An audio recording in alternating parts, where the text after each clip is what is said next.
فأنا ناصح لإخواني بالصدع بالحق، تبيض وجوههم. السكوت في مسألة الحزبية يضرها، فاصدع بما تؤمر وأعرض عن المشركين. سلامي على دماج ورجالها والشيخ يحيى ودار العلم يا سعد بانيها.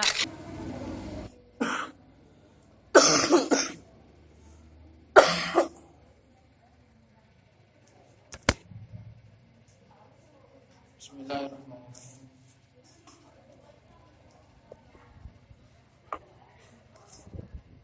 إن الحمد لله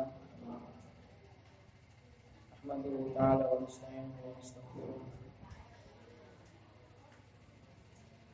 ونعوذ بالله من شرور أنفسنا ومن سيئات أعمالنا. من يهده الله فلا مضل له ومن يضلل فلا هادي له. وأشهد أن لا إله إلا الله وحده لا شريك له وأشهد أن محمدا عبده ورسوله صلى الله عليه وعلى آله وسلم. أما بعد.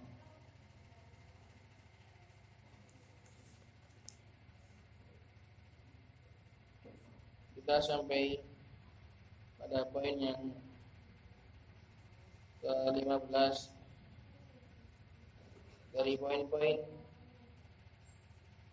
tentang pendidikan anak atau marhalah fase-fase di dalam mendidik anak serta hal-hal yang harus ditanamkan kepada mereka semenjak dini. Qalat asy-syaikh Abdullah wafaqaha Allah taala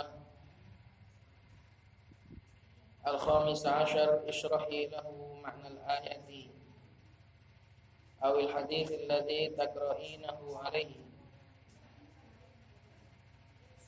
Yang ke-15,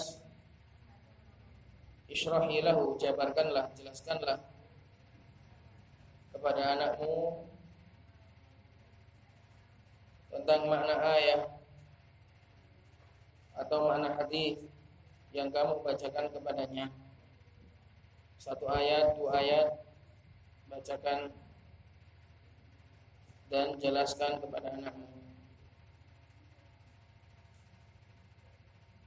Kalau dari menghafal juz amma, maka seperti menghafal Qul huwallahu ahad, itu sekalian dijelaskan artinya, dibacakan kitab dari mushaf terjemahan, mulai dari hafalannya yang paling rendah, supaya terbiasa menghafal dan juga mempelajari maknanya, walaupun dia nggak ingat, tapi setidaknya pernah dikasih tahu. Ini bagus. Demikian juga hadis-hadis yang ringan, arba'in nawawiyah, dijelaskan dan dijabarkan secara ringkas supaya ia mengenal arti dari hadis tersebut. Dan ini adalah tugas yang berat. Maka sebaik-baik guru bagi seorang anak adalah orang tuanya. Maka berusahalah menjadi orang tua yang baik kepada anak-anakmu. As-sadis ashar, yang ke-16, al-liqi qalbahu billahi azza wa jalla. Gantungkanlah, kaitkanlah hatinya kepada Allah Subhanahu wa taala. Sangkutkanlah hatinya kepada Allah. Buatlah anakmu itu sejak kecil tertaut hatinya kepada Allah, bergantung hatinya kepada Allah, supaya Allah itu menjadi tujuannya, supaya Allah Subhanahu wa taala itu menjadi puncak pencapaiannya, supaya Allah Subhanahu wa taala menjadi segala dalam hidupnya. Ini jarang sekali anak-anak sejak kecil hatinya ditautkan kepada Allah, dibuat tertambat kepada Allah Subhanahu wa taala. Ini jarang. Nah, kalau kita amati hadis-hadis Rasulullah Sallallahu Alaihi Wasallam, beliau menanamkan kepada anak-anak untuk mengenal Allah, menggantungkan keinginannya hanya Allah. Dan ini hanya didapati di dalam lingkungan Ahlussunnah wal Jamaah yang hari demi hari mengajarkan kepada anak-anak pendidikan yang syar'i. Semua itu adalah ditujukan untuk supaya anak itu mengenal Allah, mendalami tentang Allah, supaya mereka menginginkan Allah, menginginkan negeri akhirat. Adapun di dalam pendidikan-pendidikan awam, di dalam sekolah-sekolah awam, boro-boro dikenalkan dan diajak hatinya untuk mencintai Allah Subhanahu wa taala. Rata-rata mereka ditekankan untuk mencintai dunia dan kesuksesan dunia. Illa man rahimallah. Qalat wa ba'dul atfali tu'allaqu qulubuhum bid dunya. Sebagian anak, bukan sebagian, kathirun, bahkan hampir semua. Ini bukan ba'dul atfal, bukan hanya sebagian anak, tapi rata-rata anak di dunia ini, rata-rata mereka sejak kecil diprogram tu'allaqu qulubuhum bid dunya, hatinya itu dibuat terkait dengan dunia.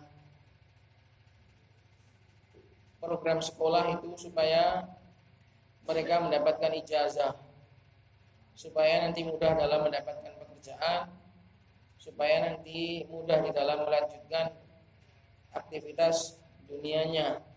Itu sudah program kufar.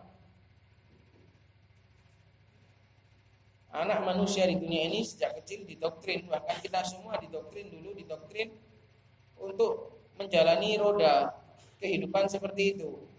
Sekolah, kemudian mendapatkan ijazah, kemudian mendapatkan gelar, supaya nanti mudah di dalam urusan dunia, mudah dalam mencari makan, mudah di dalam mencari kedudukan, mudah di dalam mencari tempat di mata manusia. Itu sudah rata-rata. Jadi hatinya anak itu dibuat terkait dengan dunia. Bangganya subhanallah kalau sudah mendapatkan gelar, bangganya subhanallah kalau sudah selesai wisuda, bangganya setengah mati kalau sudah selesai menamatkan pendidikan tertentu. Padahal sekolah hanyalah bukti bahwasanya engkau pernah belajar, bukan pernah berpikir.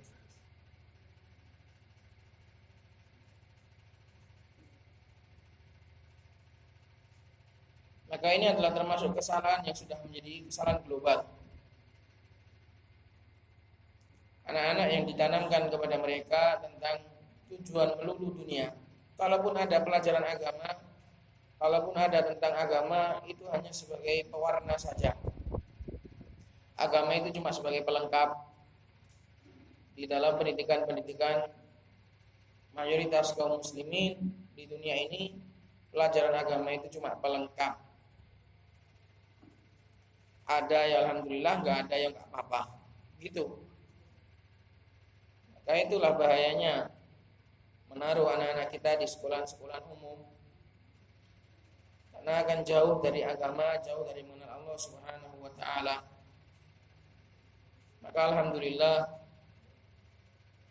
Allah Subhanahu wa taala masih memberikan taufik kepada kita untuk mengenali semua ini, sehingga anak-anak kita qanaah, kita merasa cukup dengan mengajarkan kepada mereka Alkitab dan As-Sunnah, Al-Quran dan As-Sunnah, memacu mereka untuk mencari Allah Subhanahu wa taala dan negeri akhirat. Dan semoga itu menjadi kecukupan kita sampai akhir hayat. Qalat wa ba'dul atfali tu'allaqu qulubuhum bid dunya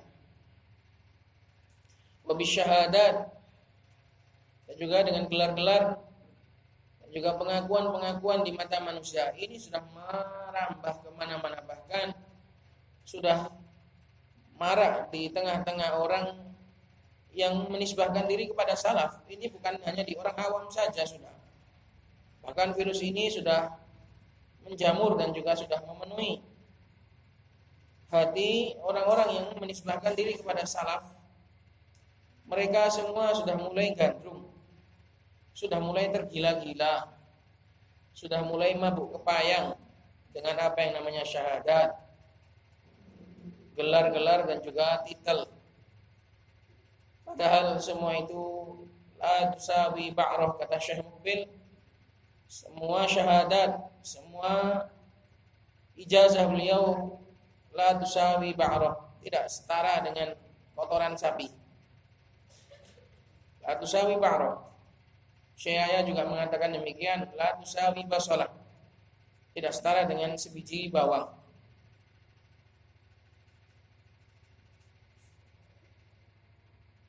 Maka kenapa kaum muslimin, bahkan orang-orang yang menisbahkan diri kepada salaf zaman sekarang, mereka kayak kesetanan, bahkan kayak lupa daratan kalau sudah bahas gelar, bahas titel, ini sudah kayak orang keracunan, sudah lupa daratan.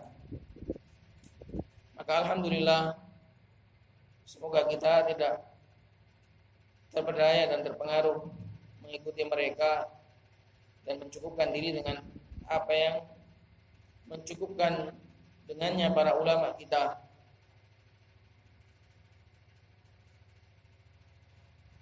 Karena banyak pendidikan di zaman sekarang paling utamanya adalah gelar. Ketika saya tanya, kamu sudah menyelesaikan kitab apa? Hafalanmu sampai mana? Gak bisa jawab. Tapi yang dipampang adalah foto ijazahnya. Ketika saya tanya, kamu sudah sampai mana hafalanmu? Apa sudah selesai Qur'annya? Dia bilang saya masih sedikit. Kemudian sudah selesai kitab apa saja? Saya enggak fokus mempelajari kitab, tapi fokus sedang kuliah untuk menjadi seorang dai. Lah menjadi seorang dai kalau enggak dengan menyelesaikan kitab, gimana caranya mau menjadi seorang dai? Masa cuma dai itu dibeli dengan ijazah? Yang penting sudah gelarnya sudah cukup, kapasitas dan kapabilitasnya enggak perlu. Maka itu bukan metode para ulama kita.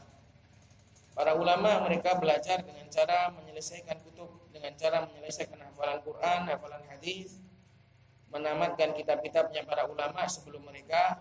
Itulah metode belajar, itulah metode talabul ilm yang ma'hudah, manhaj yang ma'hud dari kalangan para salafun saleh.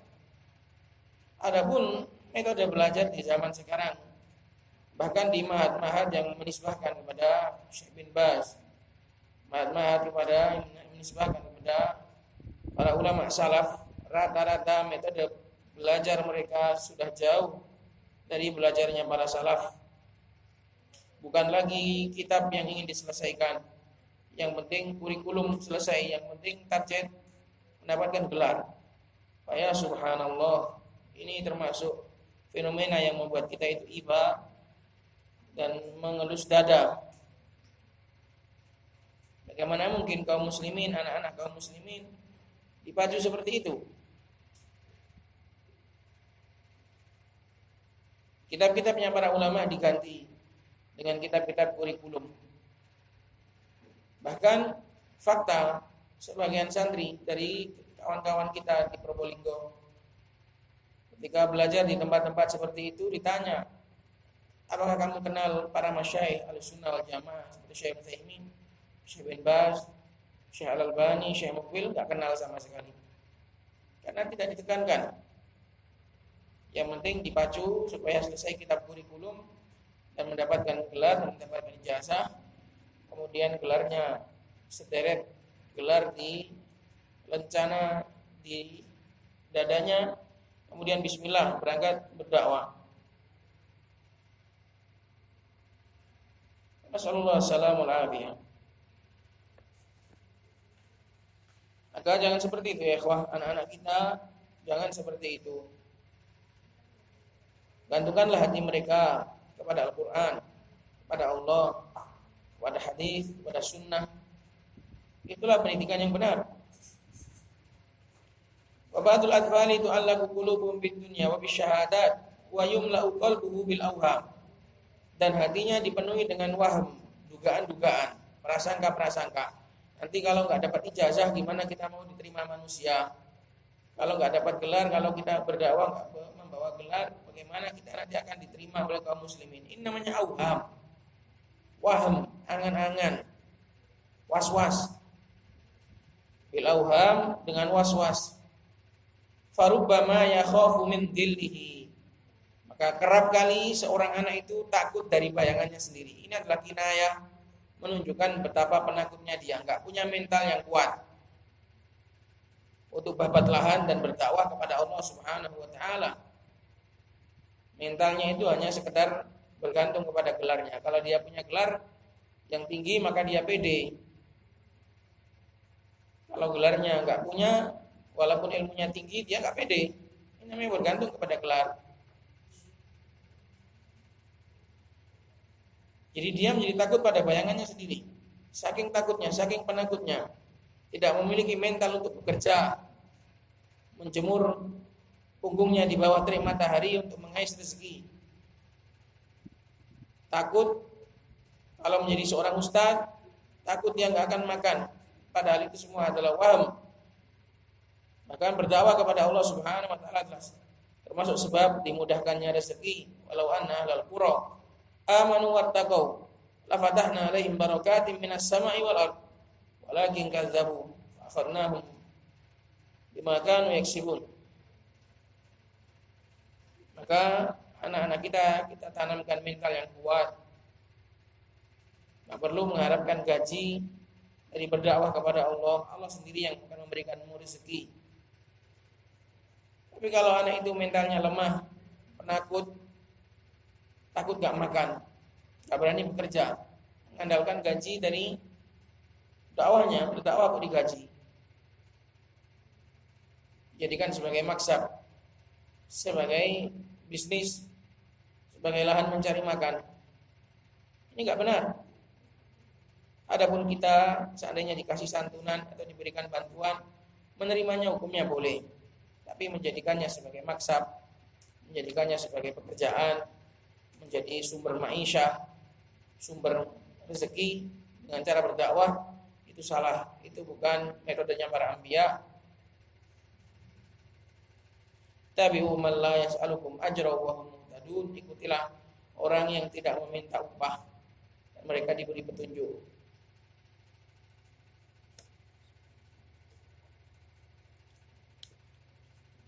Maka itu semua termasuk kesalahan di dalam tarbiyah, dalam pendidikan anak, dan ini semua kita sebutkan kepada kaum muslimin sebagai bentuk nasihat, sebagai bentuk mengembalikan upaya untuk mengembalikan mereka kepada jalan yang benar.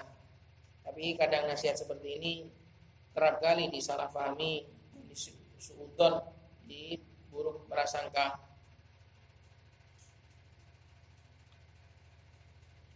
Qalat as-sabi asyar, yang ke-17, ihtammi bihifdzil Qur'an. Nah, ini sebagai gantinya.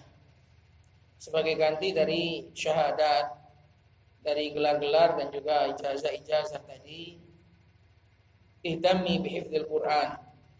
Pentingkanlah, fokuslah untuk menghafal Al-Qur'an. Wa haffidhi waladaki, dan ajarkanlah anakmu untuk menghafal. Haffidhi itu artinya jadikanlah orang lain menghafal. Talkinlah anakmu untuk menghafal Al-Qur'an. Kulla yaumin, setiap hari, syai'an yasiran walau ayatan wahidatan.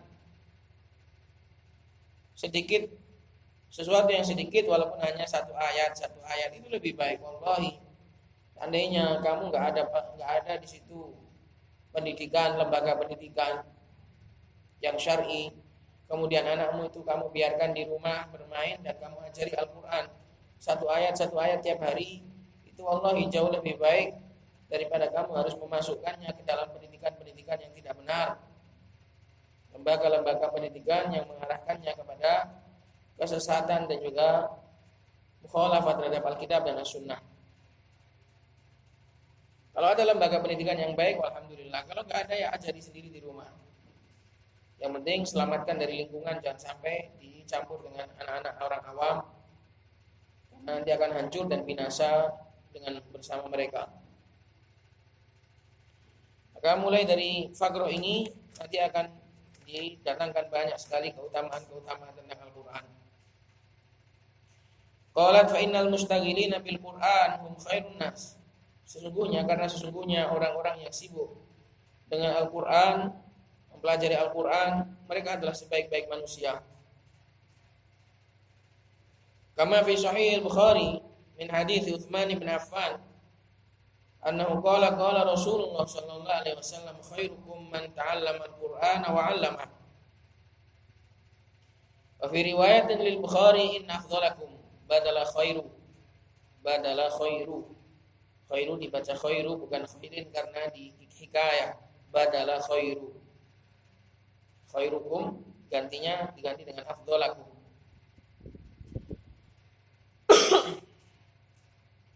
Sebagaimana dalam hadis Utsman bin Affan, sebagaimana dalam Sahih Bukhari dari hadis Utsman bin Affan, bahwasanya Rasulullah sallallahu alaihi wasallam bersabda, sebaik-baik kalian adalah orang yang mempelajari Al-Qur'an dan mengajarkannya. Ini sudah manusia yang terbaik.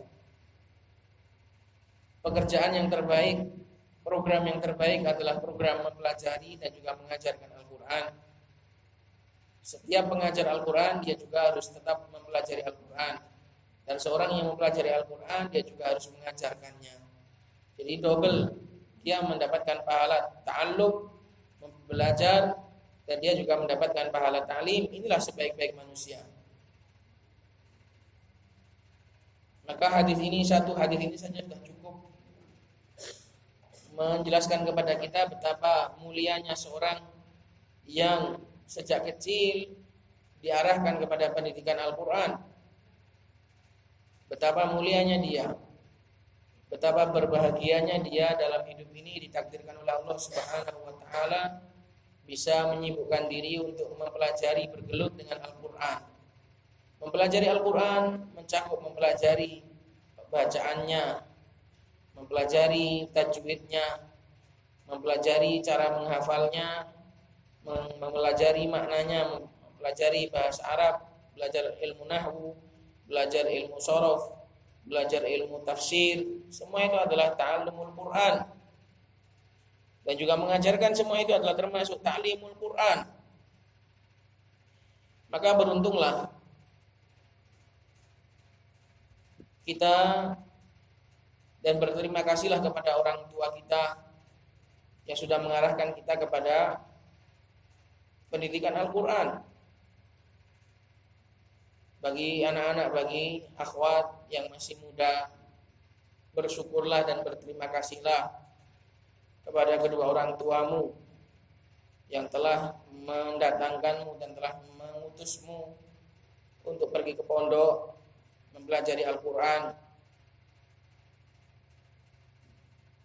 Itu adalah nikmat yang sangat besar. Berterima kasihlah pada mereka, doakanlah mereka. Karena semua nikmat yang kamu dapat setelah keutamaan Allah Subhanahu wa taala adalah keutamaan kedua orang tuamu.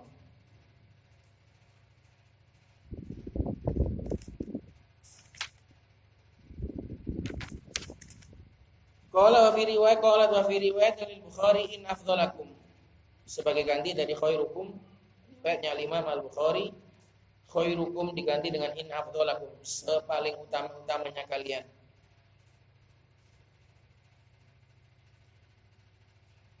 Maka enggak ada lagi predikat, kedudukan, gelar, titel yang lebih tinggi dari titel ini.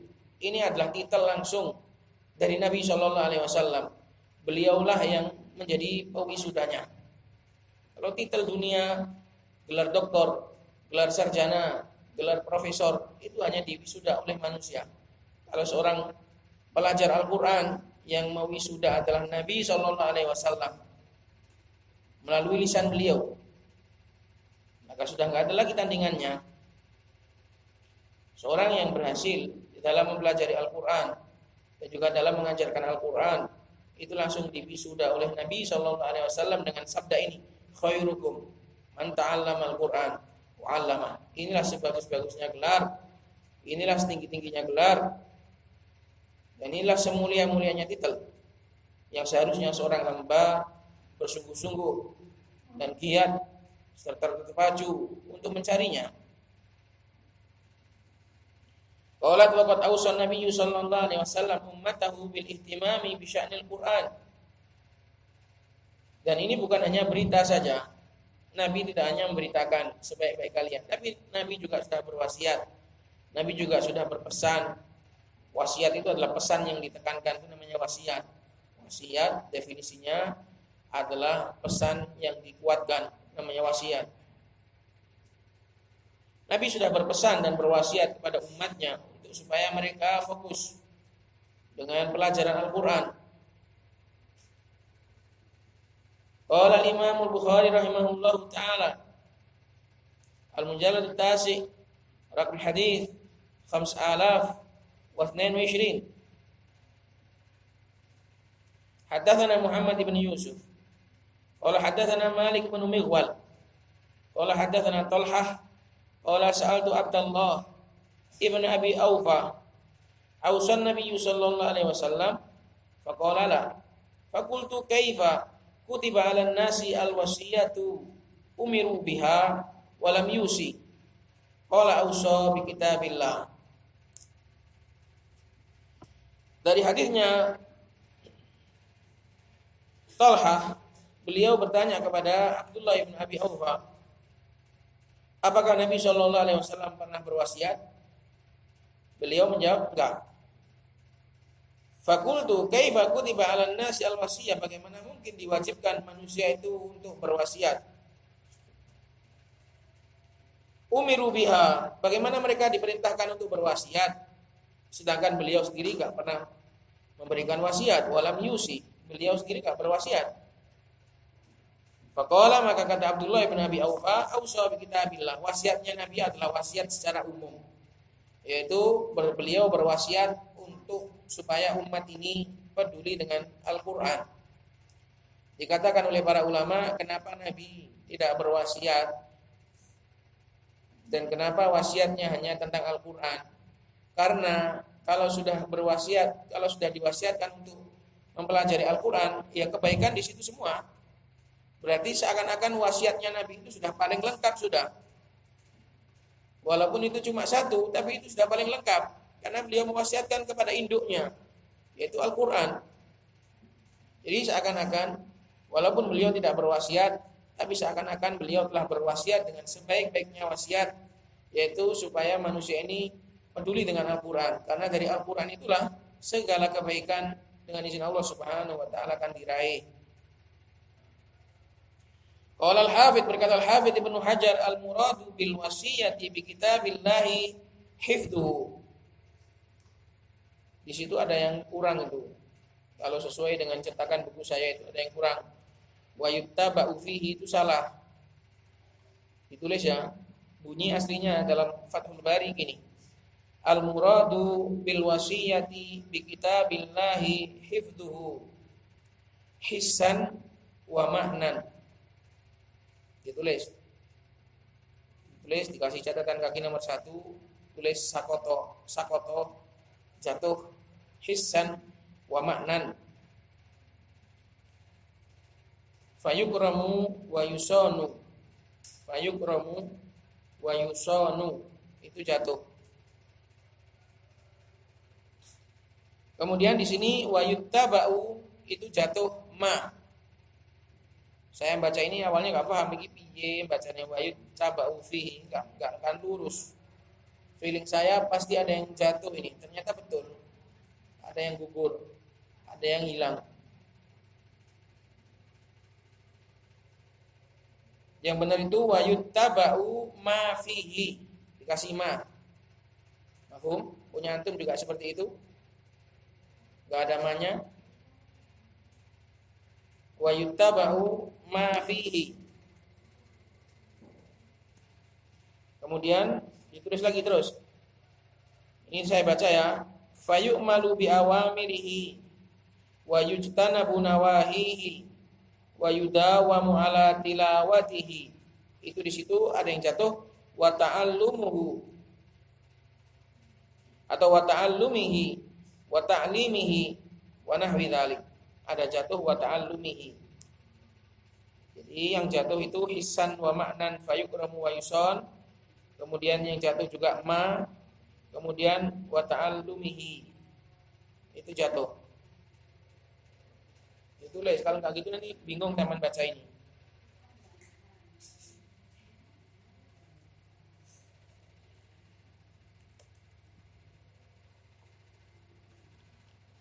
Udah bisa nulis? Tak ulang lagi baca ya. Qala al-Hafidz, berkata al-Hafidz, al-muradu bil wasiyati bi kitabillahi hifdzuhu hissan wa ma'nan fayukramu wa yusanu wa yuttaba'u ma fihi fayu'malu bi awamirihi wa yujtanabu nawahihi wa yudawamu ala tilawatihi wa ta'allumihi wa ta'limihi wa nahwi dzalik. Intaha min Fathil Bari al-mujallad at-tasi' safhah 67.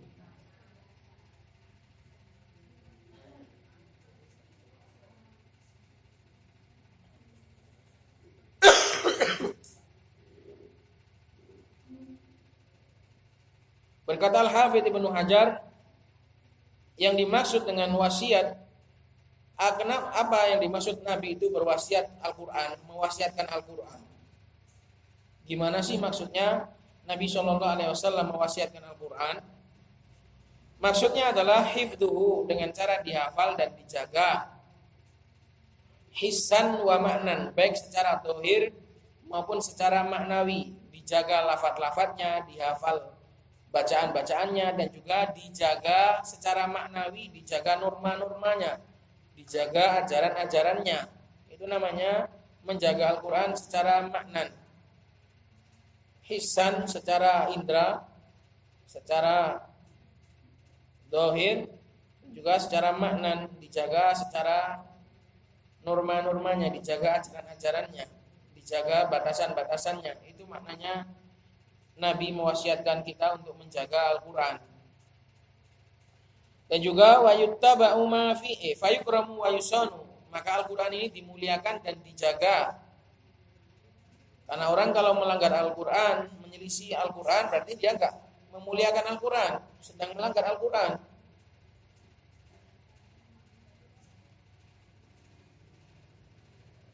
Wa yuttaba'u ma fihi, dan juga diantara wasiatnya Nabi kepada kita dengan Al-Quran adalah supaya diikuti apa-apa yang ada di dalamnya, dari berita-berita dan juga perintah dan larangan, diikuti semua. Beritanya dibenarkan, perintah dan larangannya dipatuhi. Fayu'malu bi awamirihi, maka diamalkan perintah-perintahnya. Wa yujtanabu nawahihi, dan dijauhi larangan-larangannya. Wa yudawamu ala tilawati, dan dibuat mudawamah, sinambung, serta dilestarikan terus menerus untuk membacanya. Wa ta'allumi, dan mempelajarinya. Wa ta'limi, dan mengajarkannya. Wa nahwi dzalik, dan hal-hal yang semisal dengan itu. Itulah penjelasan Al-Hafidz Ibnu Hajar apa yang dimaksud Nabi itu berwasiat kitabullah, supaya kita peduli, supaya kita memfokuskan dan menghabiskan umur kita ini untuk mempelajari Al-Quran.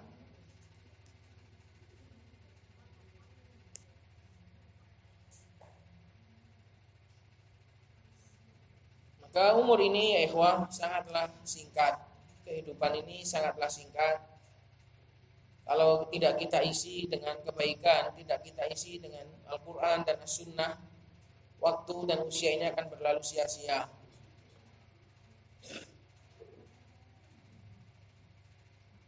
Tiba-tiba saja engkau melihat uban menyala di ubun. Tak terasa kedua kelopak mata ini mengembun saat kulihat uban ini menyala di ubun. Tak terasa kedua kelopak mata ini mengembun. Rasanya baru kemarin aku masih kecil, riang, gembira bermain bersama anak-anak. Tapi ternyata kini usiaku berlalu banyak. umur ini cepat. Kalau nggak kita pakai untuk Al-Quran, untuk talabul ilm, untuk bekerja, bermanfaat, sayang sekali. Tiba-tiba sudah mati. Tiba-tiba merasakan hidup ini cuma bagaikan sesore hari, sesingkat senja. Ka'annahum yauma yarawnaha lam yalbathu illa ashiyatan aw duhaha. Nanti kalau orang itu sudah mati, merasakan hidup ini hanya sesingkat senja atau hanya sehangat terik mentari sebentar. Seperti pagi dan sore itu cepat sekali. Tiba-tiba sore sudah pagi. Pagi cepat-cepat sudah sore.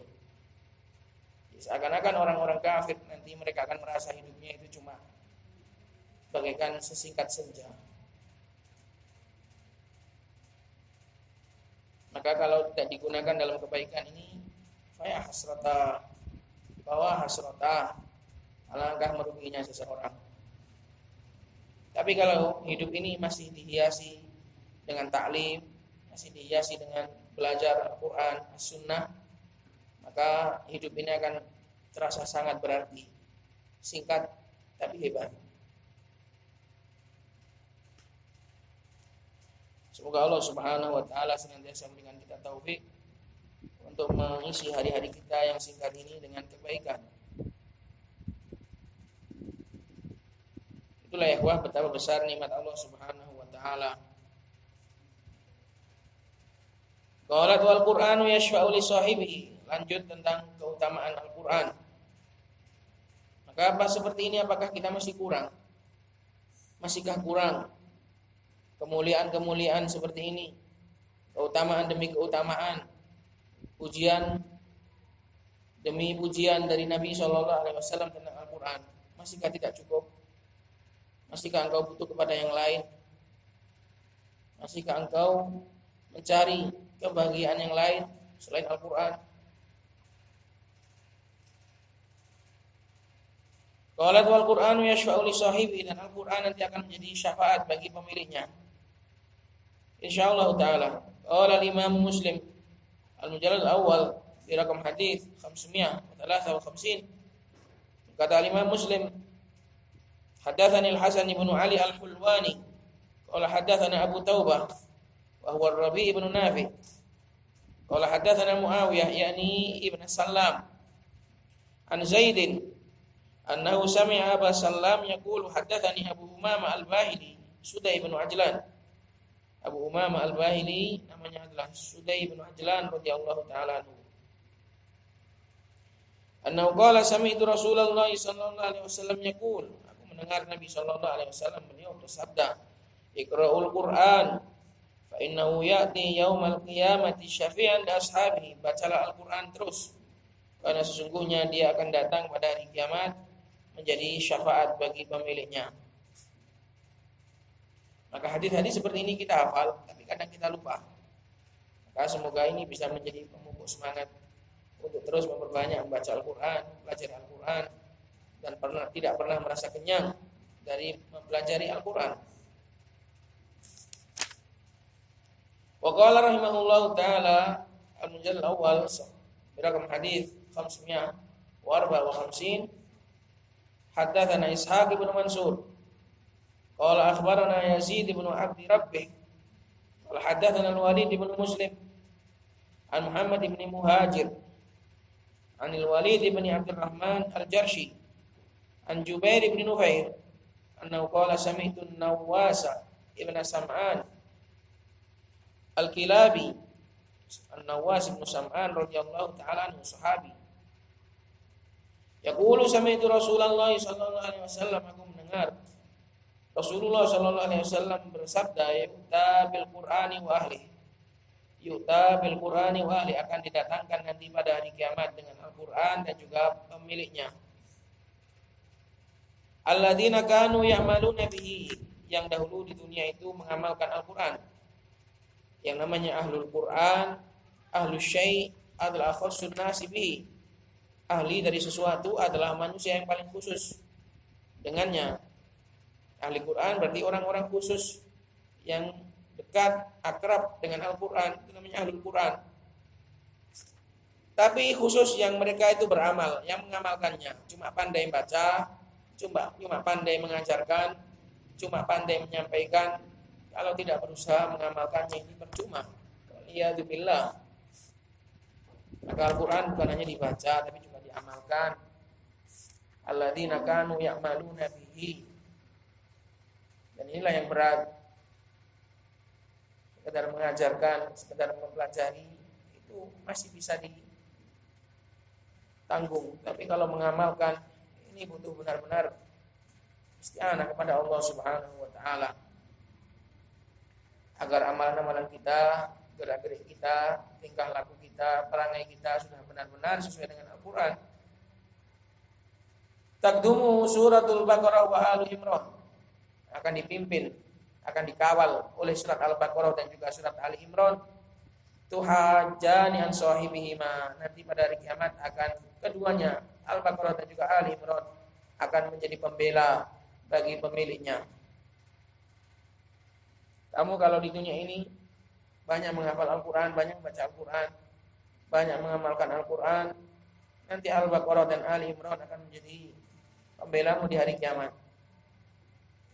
Jadi saksi baik bagimu bahwasanya kamu di dunia telah berlaku baik.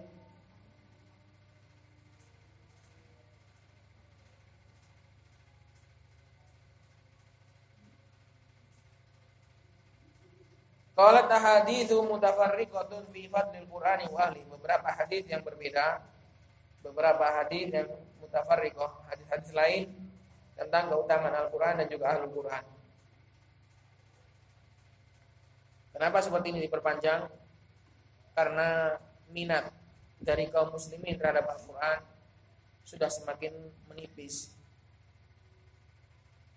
Yang ada yang semangat belajar Al-Quran itu saja banyak dengan tujuan yang tidak benar, dilombakan, dijadikan sebagai kontes, dijadikan sebagai alat untuk mencari ketenaran, dijadikan sebagai matiyah, kendaraan untuk mencari popularitas, mencari pendukung, mencari kelompok, membentuk kelompok, dan yang semisalnya dari tujuan-tujuan yang tidak ikhlas. Maka semoga Allah Subhanahu wa taala memberikan rezeki kita ikhlas. Amalan kita ini sudah sedikit. Dari sedikitnya amalan yang kita lakukan tidak semuanya ikhlas. Maka semoga Allah berikan kasih sayangnya kepada kita, menyayangi kita, memberikan rezeki keikhlasan dari amalan kita yang sedikit ini. Saite saya ikhlas mana rugi depol. Nah, sedikit amalannya dari yang sedikit tadi yang ikhlas itu cuma lebih sedikit lagi. Maka niat kaum muslimin harus diluruskan karena sudah banyak yang keselio. Niat-niat dalam hati, urat-urat hatinya ini sudah banyak yang keselio. Kalau bahasa Jawanya kenger, yang seharusnya menghadap ke atas agak miring dikit, itu namanya urat-urat hatinya banyak yang keselio. Sudah banyak orang yang tidak lagi minat untuk mempelajari Al-Quran. Yang minat banyak juga darinya yang tidak ikhlas. Illa man rahimallah. Maka semoga pelajaran-pelajaran seperti ini bisa menuntun kita kepada jalan yang benar, perbuatan kita, supaya kita bisa menjadi ahlul Quran dohiran wa batinan, secara dohir dan juga secara asli, secara batin menjadi ahli Quran. Qalat ana Aisyah radhiyallahu taala anha qala Rasulullah sallallahu alaihi wasallam al-ma'ilu bil Quran ma'as safaratil kiramil bararah. Orang yang mahir tentang Al-Quran, bacanya mahir, melantunkannya mahir, mengajarkannya mahir, ini mereka nanti di hari kiamat akan dapatkan kemuliaan bersama malaikat-malaikat terdekat, malaikat-malaikat yang mulia, al-bararah, malaikat-malaikat yang sangat baik. Ini adalah keutamaan. Di disandingkan dengan malaikat-malaikat al-kiram. Kamu manusia, tapi kamu layak untuk bersama malaikat. Dan kaulah malaikat yang sesungguhnya di dunia ini. Karena apa? Karena kau adalah manusia, jiwamu dan tubuhmu, ragamu adalah manusia, tapi kamu memiliki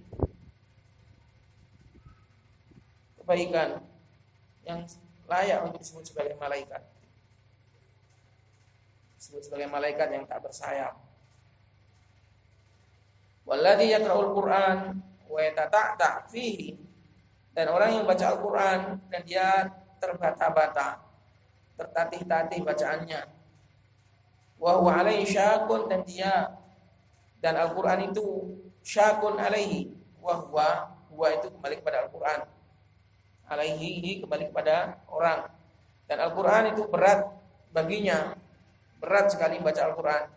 Lahu ajroni, dia mendapatkan 2 pahala. Pahala yang pertama adalah pahala tilawah, pahala baca. Pahala yang kedua adalah pahala capeknya berusaha baca yang benar. Dan ini sebagai dalil bahwasanya seorang itu bertingkat-tingkat, ada yang pintar baca Quran, ada yang nggak pintar. Tapi dari hadis ini jangan kemudian, wah kalau gitu aku mending nggak usah belajar Al-Quran aja, biar bisa baca terbata-bata. Justru hadis ini sebagai nasihat bagi dia, karena apa, yang namanya orang terbata-bata itu adalah karena berusaha untuk benar, untuk bacanya supaya bagus. Kalau bacaanmu jelek, kok awur, kok antemai, itu namanya bukan terbata-bata. Sudah makhrajnya salah, bacaannya salah, panjang pendeknya salah, bacanya cepat. Ini bukan terbata-bata namanya, diborong, bacaan borongan. Maka hadis ini justru menjadi memacu bagi seseorang untuk belajar membaca Al-Quran dengan benar. Buktinya dia terbata-bata. Ini menunjukkan dia itu berjuang, berusaha supaya bacanya itu benar, tapi berat. Jadi jangan dengan hadis ini kemudian wah enaknya nggak bisa baca Quran aja dapat 2 pahala. Enggak.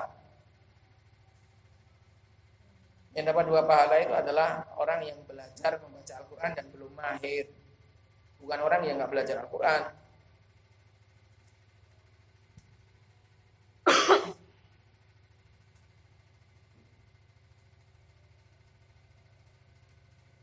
Maka ini keutamaan bagi seorang yang mahir dengan Al-Quran.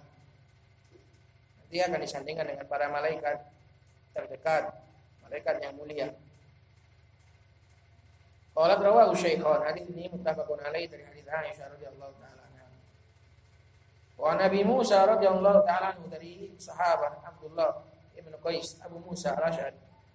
Namanya adalah Abdullah ibn Qais.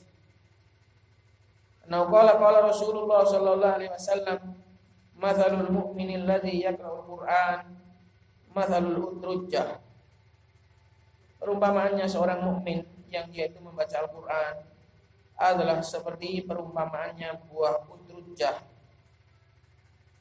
Utrujjah itu sejenis kayak lemon, jeruk atau citrus atau citrun yang aromanya sangat kuat dan juga rasanya pun enak. Ini utrujjah, sejenis jeruk lemon yang baunya harum, wangi, rasanya juga enak. Rihuha tayyibun wa ta'muha tayyibun, baunya harum, rasanya juga enak, juga manis. Seorang mukmin juga seperti itu, yang baca Al-Qur'an terdengar enak, terdengar harum, jiwanya juga baik. Wa mathalul mu'minil ladzi la yaqra'ul Qur'an mathalut tamra. Perumpamanya seorang mukmin yang enggak baca Al-Qur'an seperti kurma. Enak rasanya, jiwanya baik, perangainya baik, tabiatnya baik, tapi enggak harum karena enggak terdengar baca Al-Qur'an. Seperti kurma. Kurma itu juga enggak ada aromanya, enggak ada harum-harumnya, tapi rasanya manis. Itu juga mukmin yang gitu. Jiwanya baik, tapi dia kurang harum karena enggak baca Al-Qur'an. Lari halaha wa ta'muha hulun, tidak ada baunya, tidak ada aromanya, tapi rasanya manis.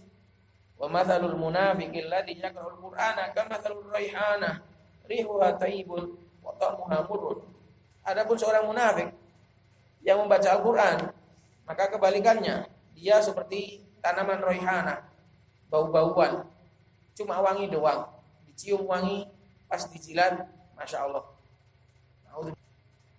Rihuha thayyib, baunya harum, aromanya harum, wa ta'muha, rasanya subhanallah, pahit sekali. Munafik juga seperti itu. Terlihat masya Allah, terlihat indah sekali, harum sekali, pas dibuka aslinya, naudzubillah. Wa mathalul munafiqil ladzi la yaqra'ul Qur'an, perumpamaan seorang munafik yang enggak baca Al-Qur'an, kamathalil handalah, adalah seperti buah handalah. Handalah ini ada yang mengartikan buah maja. Tapi kalau arti aslinya handalah ini adalah seperti semangka yang pahit. Ada jenis semangka padang pasir yang pahit, atau melon padang pasir yang rasanya pahit. Bentuknya tok kayak semangka, rasanya pahit. Laisalah rihun, dia enggak punya bau. Atau muhamurun, rasanya pahit. Munafik juga seperti dia enggak baca Quran. Sudah kelihatannya sudah enggak ada wangi-wanginya, pas didekati ternyata benar munafik betulan. Kita elek temenan dadane. Waliyadzubillah. Qalat rawahu Syaikhan, diriwayatkan oleh Al-Imam Al-Bukhari dan Al-Imam Muslim. Inilah ya ikhwah beberapa hadis yang didatangkan oleh Syekh Abdullah supaya kita memacu dan menjadikan ini sebagai kecukupan untuk kita dan anak-anak kita. Jangan punya tujuan yang lain. Cukupkanlah dirimu, cukupkanlah anak-anakmu, keluargamu untuk mempelajari Al-Quran dan mengamalkannya. Dan orang itu kalau belajar Al-Quran itu insya Allah akan jadi baik. Gak ada ceritanya mau belajar Al-Quran dari elek. Ini apa dari elek berarti dia gak belajar Al-Quran. Berarti dia gak serius dalam mempelajari Al-Quran.